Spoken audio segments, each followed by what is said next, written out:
नमस्कार दोस्तों, मेरा नाम है गौरव वर्मा और मैं आपका हेमवती नंदन बहुगुणा गढ़वाल विश्वविद्यालय के इस चुनावी संग्राम में हार्दिक स्वागत करता हूं। और जैसा कि आप जानते हैं कि मैं लगातार जितने भी प्रत्याशी हैं और चुनावी जो माहौल है उसको कवर कर रहा हूं। तो अभी जो हमारे साथ मेहमान हैं वो है मोनिका चौहान जी, जो इस वर्ष गर्ल्स रिप्रेजेंटेटिव भी रहीं पिछली वर्ष और इस वर्ष वो महासचिव का चुनाव लड़ रही हैं। तो मोनिका जी, मैं आपका स्वागत करता हूँ और आपसे ये अपेक्षा करता हूँ कि आप अपने बारे में कुछ हमारे दर्शकों को बताएं। मेरा नाम मोनिका चौहान है और मैं अभी एमए हिंदी की छात्रा हूँ। मोनिका जी, जैसे मैंने भी बताया दर्शकों को कि आप पिछले वर्ष छात्रा प्रतिनिधि रह चुकी हैं विश्वविद्यालय में, तो जब आप छात्रा प्रतिनिधि रह चुकी हैं तो फिर इस वर्ष आपको महासचिव क्यों बनना है? देखिए, महासचिव पहले तो सबसे बड़ी बात यह है कि महासचिव जो होता है वो एकेडमिक काउंसिल जो होता है उसका मेंबर होता है। तो चूँकि शिक्षा में इतने सारे नई नई नीतियाँ हमारी यूनिवर्सिटी में आ रही हैं, कॉलेजेस में आ रही हैं, तो एक इस चीज़ को लेकर के हम अपना भी एक सवाल रखें, उस काउंसिल में हम अपना सवाल रखें, अपना मुद्दा रखें कि क्या इस यूनिवर्सिटी के लिए सही है, क्या गलत है। इस तरीके से हम अपना एक मंच जो मिलता है तो हम अपनी बात रख पाएंगे। तो इसीलिए ये महासचिव का जो मैं इस बार चुनाव लड़ रही हूँ, इसीलिए लड़ रही हूँ। दूसरा, महासचिव एक बड़ी पोस्ट होती है, जीआर छोटी पोस्ट होती है। तो जीआर पे रह करके जो आप नहीं कर सकते हैं, महासचिव रह करके आप उसको बेहतर तरीके से कर सकते हैं स्टूडेंट के लिए। तो इसीलिए मैंने इस बार सोचा AIDSO छात्र संगठन की तरफ से मैं ये महासचिव की पोस्ट इस बार लड़ूँ।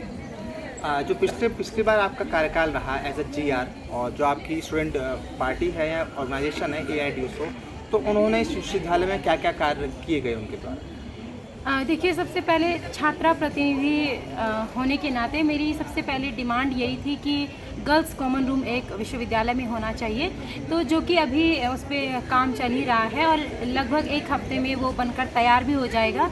दूसरा, इसमें पुअर फंड करके यूनिवर्सिटी में होता है, तो वो भी 3-4 सालों से ऐसे ही रुका हुआ था, तो उसको भी हमने अभी चालू करवाया, उसके फॉर्म अभी भरे जा रहे हैं। तीसरा, यहाँ पे मैगज़ीन जो होती है गढ़वाल विश्वविद्यालय की, वो निर्झरणी, तो वो भी 2-3 सालों से बंद पड़ी हुई थी, तो उसको भी दोबारा से हमने चलाया। और जॉइंट सेक्रेटरी जो रंजना हमारी AIDSO से पिछले साल जीती थी, तो उनके डिपार्टमेंट में, वो मास कम्युनिकेशन डिपार्टमेंट से हैं, तो कैमरे और अदर चीज़ें जो भी चाहिए होती हैं उसका बहुत अभाव थी नहीं उनके डिपार्टमेंट में। तो उन्हीं के प्रयास के बदौलत आज वहाँ पर सारे इक्विपमेंट्स जो हैं, कैमरे, ये सब आए हैं, तो उनके साथी भी उनके काफ़ी धन्यवाद करते हैं। तो ये सारी चीज़ें हमने GR की पोस्ट पर रह के की हैं, तो इस बार महासचिव की पोस्ट पर रहकर और भी चीज़ें हम लोग करेंगे। यही हमारी, जैसे कि आपने बताया कि ये कार्य आपके द्वारा किए गए, बट वो पिछले वर्ष किए गए और इस साल भी आप जैसे महासचिव के लिए लड़ रही हैं, तो इस वर्ष आपके क्या मुद्दे हैं और किन मुद्दों पे आप जनता के पास जा रही हैं? दरअसल इस बार हमारे लगभग 10-12 मुद्दे हमने एक पर्चा जो निकाला है उसमें रखे हुए हैं। उसमें जैसे डिपार्टमेंटल लाइब्रेरी होनी चाहिए PG के लिए, PhD के लिए। दूसरा, उसमें हमने ये रखा है कि नए हॉस्टल बनाए जाने चाहिए, क्योंकि बहुत अदर स्टेट से बच्चे आते हैं, यहाँ दूर दराज से बच्चे आते हैं, तो हॉस्टल नहीं मिल पाता, जिससे उनको बहुत दिक्कत होती है। तो इसीलिए इस बार कि नए हॉस्टल बनाए जाएं। तीसरा, जो लाइब्रेरी है उसमें जो पाठ्यक्रम की पुस्तकें होती हैं वो बहुत कम रहती हैं, बच्चे इतना ज़्यादा बच्चों को मिल नहीं पाती हैं, तो वो भी कि उचित से उचित संख्या में पाठ्यक्रम की पुस्तकें लाइब्रेरी में रखी जाएं। और जैसे वॉशरूम है, तो बहुत वॉशरूमों की भी हालत यहाँ पे ख़राब रहती है, जबकि हर महीने वो साफ़ होने चाहिए, हर हफ्ते साफ़ होने चाहिए, लेकिन होता नहीं है। तो इसको लेकर के भी हमारा प्रयास है कि वो भी हो, और बाकी भी और छिटपुट हमारे काफ़ी सारे मुद्दे इसमें हैं। जैसे कि आप महासचिव का चुनाव लड़ रही हैं, तो आपके विपक्ष में भी 2 कैंडिडेट हैं। एक आंचल राणा है जो NSY से है और एक आकाश चतुर्वेदी है जो आर्यन ग्रुप से है। तो कहीं ना कहीं आपको ऐसा लगता है कि वो चुनाव में इतना खर्चा कर रहे हैं, उनके बैनर लगे हुए हैं, वो पर्चे इतना बांट रहे हैं, जो लिंगदो कमेटी है उसके अनुसार केवल 5000 रुपये ही खर्च कर सकता है एक छात्र, और उसके बाद भी इतना खर्चा विपक्षी जो आपके विपक्षी उनके द्वारा हो रहा है, तो इसको आप कैसे देखते हैं?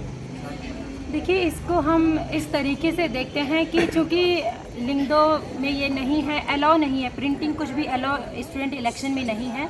और हम मानते हैं कि जो स्टूडेंट इलेक्शन है वो क्यों होता है, क्योंकि यूनिवर्सिटी में इतनी सारी समस्याएं हैं, हमारी शिक्षा में इतने बदलाव हो रहे हैं। एनईपी आप देखिए, आप सीयूईटी को देखिए, तो ये सारे जो बदलाव शिक्षा में हो रहे हैं, समस्याएं कॉलेज में हैं, तो उन सब को लेकर के चर्चा होनी चाहिए। हम स्टूडेंट के बीच में जाएं, स्टूडेंट हमसे सवाल करें, हम उनको सवाल का जवाब दें।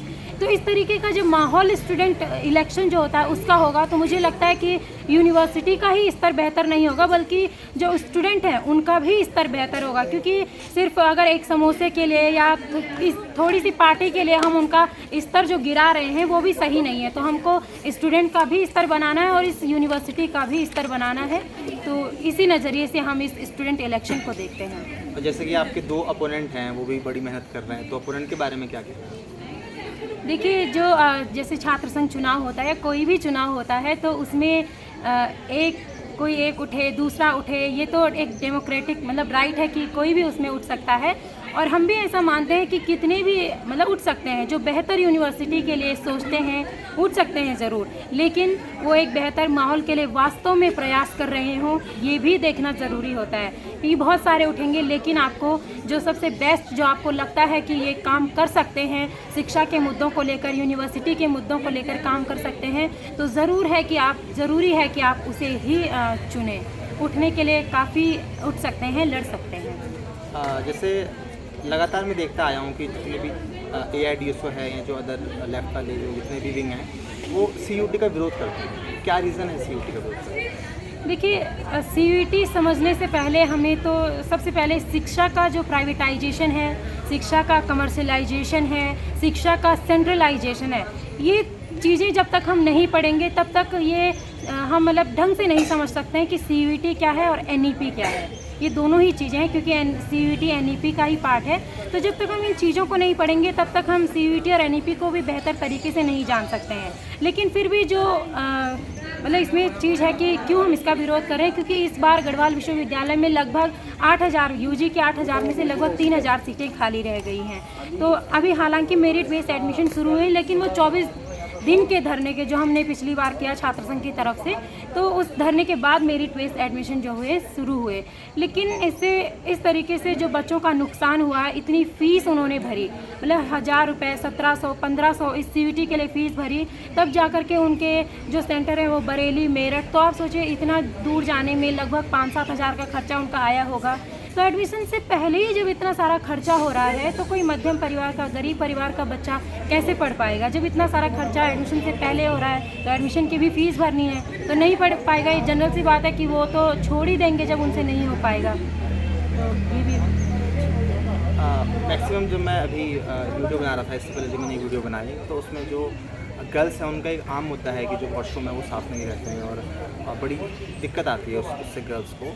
तो आप पिछली बार GR रही हैं और इस बार भी आप चुनाव लड़ रही हैं, तो जो गर्ल्स के इससे रिलेटेड प्रॉब्लम है वो अब तक सॉल्व नहीं है। देखिए, जैसे कि मैंने आपको बताई, ऐसी बात नहीं है कि गर्ल्स रिप्रेजेंटेटिव रहते हुए मैंने कि मेमोरेंडम ना दिए हों, DSW हों, या जो हमारे सफाई कर्मचारी होते हैं, या उनसे मैं नहीं मिली होंगी। अगर आप उनसे पूछेंगे तो ज़रूर मैंने इंटरेक्शन किया है, बात की है, उनको ज्ञापन दिए हैं। लेकिन जैसा कि मैंने अभी बताया कि GR जो पोस्ट होती है वो बहुत छोटी पोस्ट होती है, इतना मतलब प्रशासन के साथ एकदम बात करना बहुत उससे मुश्किल होता है बहुत। लेकिन अभी जो इसी से ये बात जुड़ती है कि महासचिव बहुत बड़ी पोस्ट होती है, तो उसमें रह कर के हम और भी ज़्यादा मतलब स्ट्रिक्टली अपनी बात वहाँ पर रख सकते हैं, बोल सकते हैं और कर भी सकते हैं, और प्रशासन को भी मानना पड़ेगा।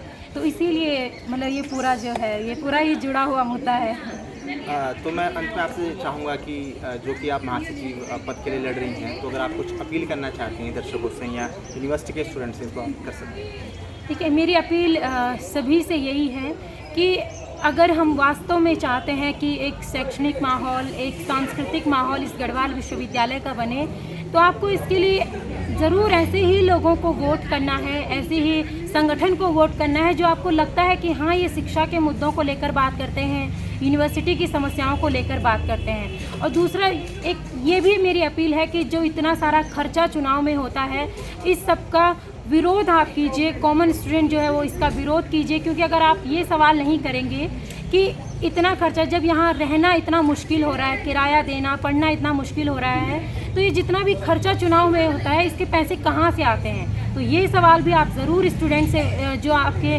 प्रतिनिधि जो उठते हैं उनसे ज़रूर पूछिए, और जो आपके हितों के लिए, जो आपके शिक्षा के मुद्दों के लिए काम करे, बात कर सकता है, आपको ऐसा लगता है तो उसे ही आप ज़रूर वोट करें। आपको ज़रूर AIDSO छात्र संगठन आपको ये विश्वास दिला रहा है, ये विश्वास दिलाता है कि हम लोग शिक्षा के मुद्दों को लेकर हमेशा से ही, जब से 2017 से हमारा यहाँ पे छात्र संगठन आया है, तब से हम लोग शिक्षा के मुद्दों पर काम कर रहे हैं यहाँ पे। तो आपको ज़रूर महासचिव के लिए मोनिका चौहान को वोट करना। मोनिका, आपने अपने कीमती समय दिया और आपको ऑल द बेस्ट कि आप चुनाव जीते हैं और जो भी आपके इस वर्ष मुद्दे हैं उनको लेके आप काम करें। तो साथ में उसी तरीके से लगातार हम यूनिवर्सिटी का जो चुनावी माहौल है वो आपको दिखा रहे हैं, और दिखा रहे हैं कि कैसे आम छात्रों की क्या समस्याएं हैं, जो छात्र संघ में चुनाव लड़ रहे हैं उनकी क्या समस्याएं हैं और क्या उनके मुद्दे हैं।